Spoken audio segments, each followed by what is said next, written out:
এখন আমার হাইলোডের টাকা দিলে আমার উঠতে দেবো না উঠতে দেবো না এটা হাইলোড যা হোক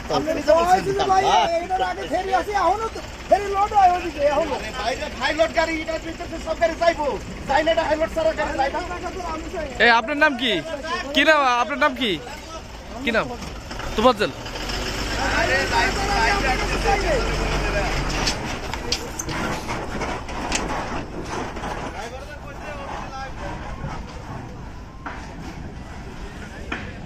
এই বাড়তি টাকা চাইছে কে টিকিটের বাইরে? চাইছে সে, তার নাম কি? ফারুক। নাম কি? ফরহাদ। সে কি বদলি ডিউটি করে বিআরডব্লিউটিসির? আর আপনি? আপনার পার্মানেন্ট। আপনার নাম কি?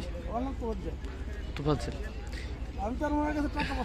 কিন্তু আপনার এই তো দেখালো যে ওই ট্রাক যে ড্রাইভার, সে বললো যে আপনি বাড়তি টাকা চাইছেন, টাকা দেয় নাই দিয়ে আপনি গাড়ি ব্যারিকেড দিয়েছেন। টাকা পয়সা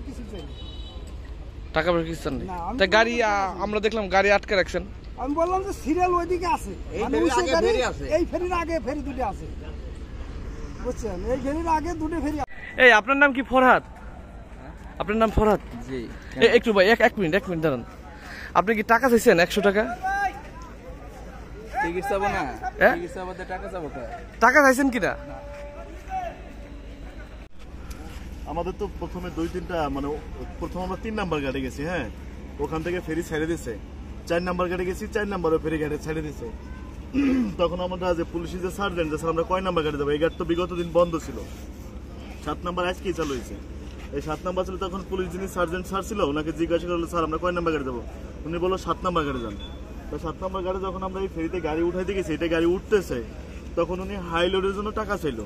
হাইলোড, কিন্তু আমার গাড়িটা কারা হাই লোডের জন্য টাকা ছিল? এই ঘাটে যিনি টিকিট যারা নিছে তারাই, যারা ঘাটে কর্মদিন থাকে বা এনরাই নিছে। তা আমাদের গাড়িটা কিন্তু দেখেন গভর্নমেন্ট সমান লেভেল।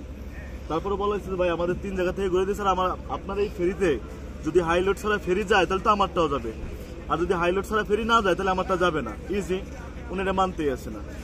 তারপর ড্রাইভার বলে আমাকে ঘাটের গাড়ি, এলাকার ফ্যাক্টরি, আর আপনার তো ওখান থেকে আমাকে পুলিশেই পাঠাইছে, আর আপনার এই গাড়ি যদি হাইলোড ফেরি না যায় আমি যাবো না, যদি হাইলোড ছাড়া ফেরি গাড়ি দিতে যায় যেহেতু, তাহলে আমারটা গেলে সমস্যা কি? এটা নিয়ে চিল্লাচিল্লি লেগে গেছে। এখন হচ্ছে আপনার কি নাম? আমার নাম রাফসান।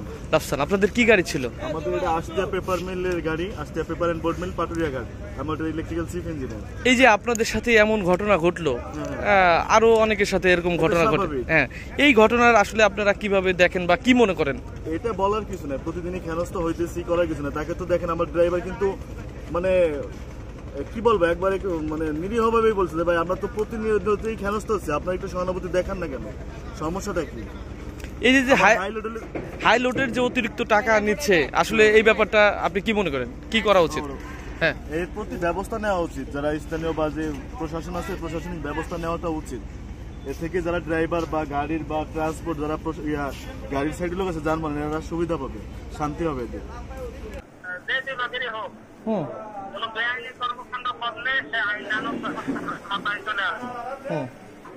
বাংলাদেশ সেনাবাহিনী দেশটিতে পাওয়ার নিয়ে কাজ করে, জনমহলের ঘাটের খবর রাখে, নৌ পুলিশ আছে, অন্যায় করে না। ফরহাদ নামে কোনো লোক জলদিয়াতে আছে আমার তো জানা নাই।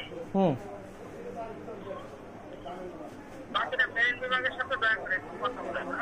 আচ্ছা, বেআইনি কাজ করলে সে আইনের আওতায় আসবে, সে নিয়মানুযায়ী ব্যবস্থা হবে।